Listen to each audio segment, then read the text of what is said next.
तो दोस्तों शुरू करते हैं आज का प्रोग्राम। आज हम बात करने जा रहे हैं इंडोर विदेशी फलों की खेती की उपयोगिता और महत्व के बारे में। इससे पहले यह भी समझ लें, यह काम घरों में शौक के लिए छोटे पैमाने पर अथवा लंबे चौड़े हॉल में बड़े पैमाने पर कमर्शियल स्तर पर किया जा सकता है। यहाँ यह भी आपको जानकारी दे दें कि विदेशी फलों में पोषक तत्वों की प्रचुर मात्रा पाई जाती है। इनमें से कई विटामिन, खनिज और एंटीऑक्सीडेंट के बेहतरीन स्रोत होते हैं। यदि इन्हें कमर्शियल स्तर पर उगाया जाए तो ये बाजार में ऊंचे दाम पर बिक सकते हैं। इस प्रकार इनसे आकर्षक कमाई की जा सकती है। इन पौधों से घर की शोभा बढ़ती है और एक ताजगी भरा वातावरण बनता है। दूसरी ओर शौकिया उगाए जाए दूसरी ओर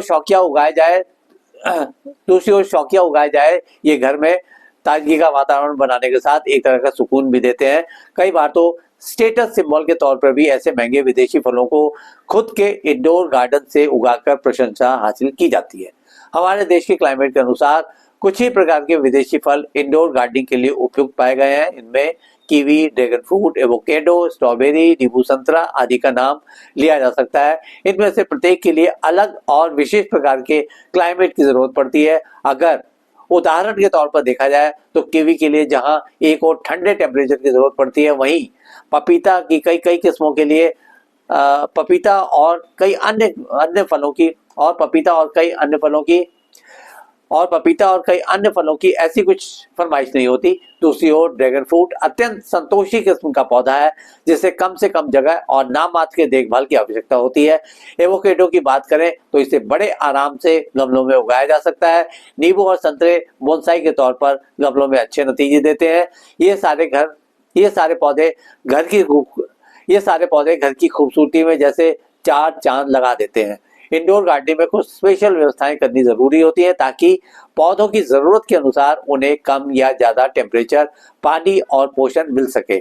यहाँ यह भी बता दें कि अधिकांश विदेशी फलों के पौधों को 6 से 8 घंटे की रोशनी की आवश्यकता होती है। यदि नेचुरल लाइट पर्याप्त नहीं है तो ग्रो लाइट का उपयोग किया जा सकता है। इसी तरह विदेशी पौधों के लिए उचित टेम्परेचर और नमी को भी ध्यान में रखा जाता है। इंडोर ह्यूमिडिफायर और हीटर का उपयोग करके नमी की मात्रा और टेम्परेचर को कंट्रोल में रखा जा सकता है। ऐसे पौधों को साधारण मिट्टी में उगाने की भूल नहीं करनी चाहिए। अच्छी जल निकासी वाली मिट्टी में ये ज्यादा फलते फूलते हैं। इस मिट्टी में नारियल के रेशे, खाद और रेत का मिश्रण मिलाने पर अच्छा परिणाम मिलता है। इन विदेशी पौधों को अधिक या बहुत कम पानी देना दोनों ही हानिकारक हो सकते हैं। बस ध्यान रहे कि मिट्टी में नमी बनी रहे। मिट्टी के गीला होने से पौधे को नुकसान होने की आशंका ज्यादा रहती है। अपनी इच्छा के अनुसार गमलों को नहीं चुनना चाहिए। गमले का आकार पौधे के रूट सिस्टम के अनुसार होना चाहिए। इसका आसान सा फार्मूला है कि बड़े पौधों के लिए बड़े गमले और छोटे पौधों के लिए छोटे गमले का उपयोग करना शुरू करें। ऐसे पौधों की पोषण आवश्यकता भी अलग से करनी चाहिए। जैविक खाद या धीमी गति से घुलने वाले फर्टिलाइजर का उपयोग करने की सलाह एक्सपर्ट द्वारा दी जाती है।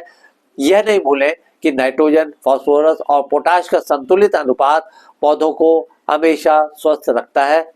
इंडोर गार्डनिंग में कम जगह में अच्छी खासी संख्या में पौधों को उगाया जा सकता है। इसमें छोटे गमलों और वर्टिकल गार्डनिंग की तकनीक काफी उपयोगी कही जा सकती है।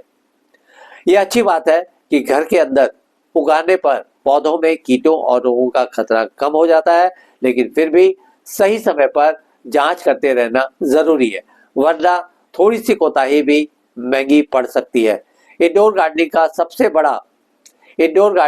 बड़ा फायदा यह भी है कि क्लाइमेट कंट्रोल से साल भर उपज ली जा सकती है। इसके लिए शुरुआती इन्वेस्टमेंट में पैसा लगाना पड़ता है,